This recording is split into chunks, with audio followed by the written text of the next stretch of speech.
Le parti politique haïtien Tête Calais participera aux prochaines élections à tous les niveaux. C'est ce qu'a annoncé le porte-parole de cette formation politique, Daniel Saint-Lô, qui se dit confiante quant aux chances de son parti de gagner plusieurs sièges lors des prochaines compétitions électorales. Premièrement, son parti moderne. L'homme moderne, son parti qui réunit comme différentes générations, son parti extrêmement inclusif, son parti qui a un fonctionnement démocratique. Ça veut dire que nous avons un directoire qui lui-même... L'autre a dit nous-mêmes bagarre en tout, Madame Saint-Lô. Pas qu'à dire ça, parce que il y a des partis qui sont structurés, il y a des partis, mais pas toutes. OK? Et quand on dit tout, avantage nous gagnons tous, sont partis que nous réussissons à ouvrir une grande couverture territoriale avec un pile monde. Et je pense que Yon Maga et tout, c'est extrêmement important. Et je ne suis pas sûr qu'aucun parti qui veut réaliser question ça, qui est une question extrêmement importante, particulièrement pour moi, c'est que nous sommes le seul parti politique qui a un directoire, qui a 6 femmes, 7 garçons là-dedans. Nous 13 membres, nous dépassons le quota. Donc ça, pour moi, c'est des signes de modernité, c'est des signes de progrès, et c'est comme ça qu'on peut continuer à fonctionner. Le statut parti prévoit d'abord que le parti fait pour des groupes de base qui sont déjà constitués et qui sont renforcés. Les groupes de base, ça viennent former sous les coordination section communale. Coordination section communale, former coordination communale, plus arriver dans le départemental, après pour arriver dans le national. Et c'est tout le processus qui, à travers le congrès, permet de désigner justement candidat à la présidence. Les gens qui proche parti, sympathisant parti, automatiquement, ils doivent être calés. D'ailleurs, pas oublier son slogan lié, qui veut dire devant, qui veut dire camper, qui veut dire jusqu'au bout. Donc, il y a un paquet de monde qui est retrouvé dans ce slogan ça depuis campagne là.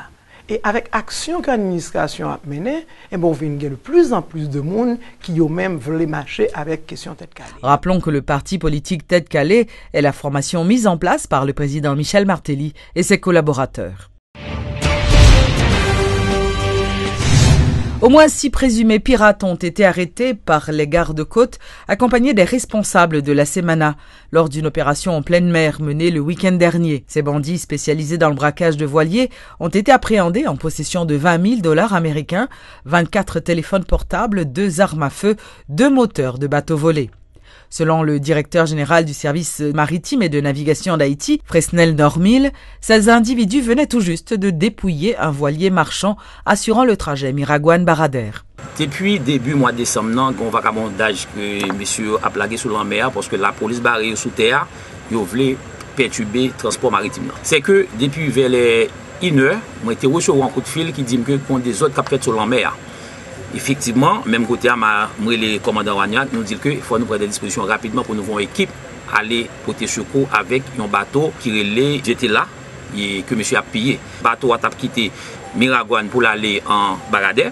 L'Idmo a le nègre Barader, les nègres arrivé Barader, yo Idmo, yo tiré Idmo riposté, finalement nègre fait pénétration nègre retourner dans la mer.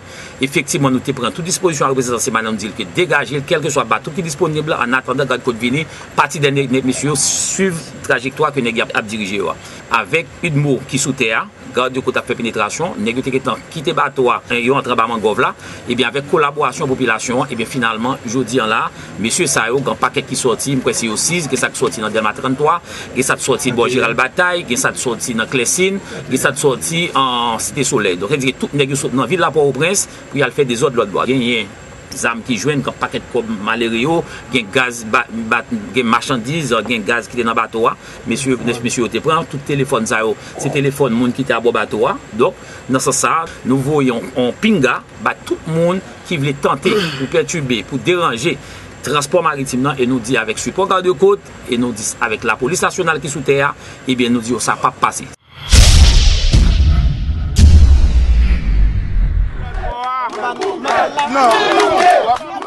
Un vent de panique a soufflé ce lundi aux abords de l'aéroport international Toussaint Louverture, où des membres du syndicat du service des passagers, communément appelé REDCAP, protestaient contre une décision des responsables de l'aéroport visant à structurer cette entité dans l'informel.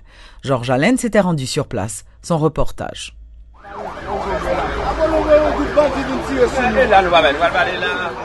Tout a commencé il y a environ 5 mois lorsque les autorités aéroportuaires nationales ont décidé de formaliser le syndicat du service des passagers de l'aéroport international Toussaint Louverture. Cette structure communément appelée REDCAP, qui était demeurée informelle depuis de nombreuses années, regroupe aujourd'hui 309 porteurs de bagages que l'AAN propose de réduire à 120.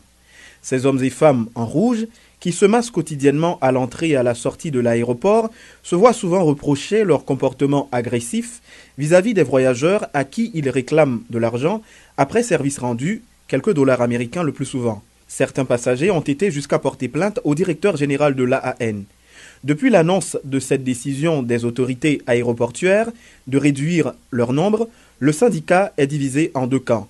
L'un dirigé par son président Apollon Difficile et l'autre par un dénommé Fanélus, secrétaire général.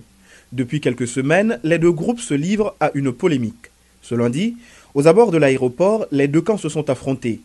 Au moins 2 personnes ont été blessées, l'une aurait été touchée par balle et l'autre par une arme blanche. Nous sommes pile anciens nègres, nous fonctionnons avec principe. Ils n'ont pas jamais arrêté nous pour rien, ils n'ont pas jamais arrêté nous pour vol. C'est comme ça nous arrêté, Apollon paraît, l'écraser REDCAP là, il dit c'est 120, tout reste mounio, ils prennent dehors dans la rue. Mais nous-mêmes, là nous demandons nous prendre dehors dans la rue, qui côté nous pour aller? Apollon payé, des messieurs viennent tirer nous. Actuellement là nous gagnons dans nous-mêmes qui prend balle, ils ont qu'à courir avec, ils ensemble avec l'hôpital. Mounio dit que blessé, c'est pas nous qui agressons, au contraire, qui agressons nous. Puisque matin, ils ont appris que Apollon Difficile a venu côté commissaire là. Ils ont fait rencontre, ils ont manifesté devant l'aéroport avec les gants rouges. Parce que l'aéroport met tout les gants rouges dehors depuis combien de temps? Et le directeur là a dit déjà depuis des semaines, d'ici mois de janvier, il ne peut pas tolérer les gants rouges là. Et je dis depuis 2 semaines, il y a une équipe qui marche devant l'aéroport avec uniforme rouge, il ne pas REDCAP vrai. Un responsable de la direction générale de l'AAN qui a voulu garder l'anonymat a tenté de nous expliquer les dessous de l'affrontement des REDCAP qui n'est au fond qu'une affaire d'argent.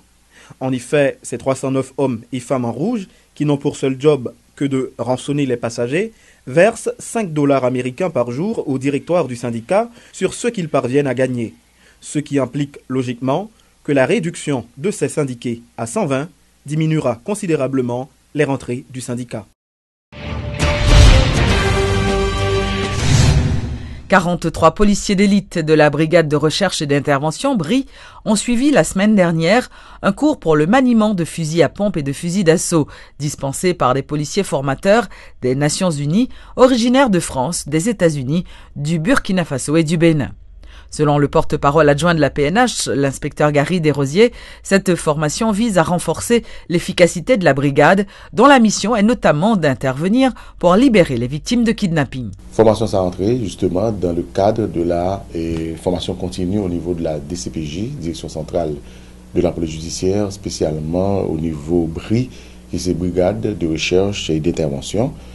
Son formation qui est assurée par une pôle, gagné plusieurs formateurs étrangers et qui impliqués dans la formation français, canadiens, américains, également africains.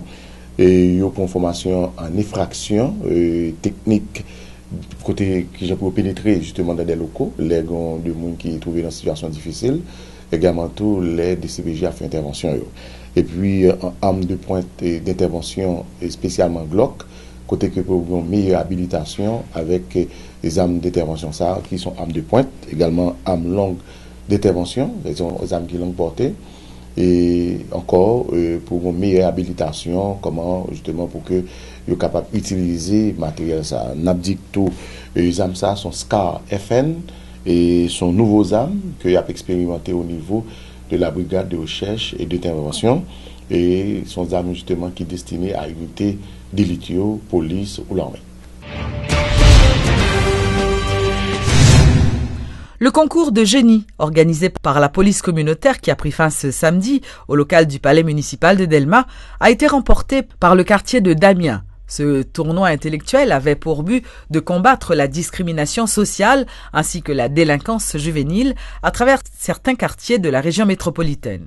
Suivez les explications d'Étienne Salvador de la police communautaire. C'est à peu près 2 mois que le concours a duré et c'est un concours qui était très serré.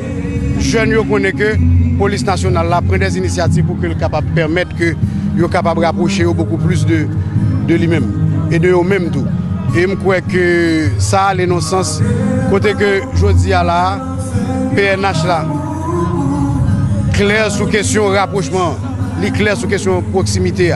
Côté que la jeunesse, dans tout secteur, dans toute zone, en haut, en bas, côté qu'on positionne, nous prêts pour que nous ramener, pour que nous fassions la paix. Donc nous croyons que c'est dans ce sens ça qui fait que beaucoup ça, c'est un grand début en face à gros chantier que nous gagnons, quel que soit le reboisement, quelle que soit l'alphabétisation, que la police communautaire là pour participer là-dedans. Est-ce qu'on t'a jamais dit qu'on a...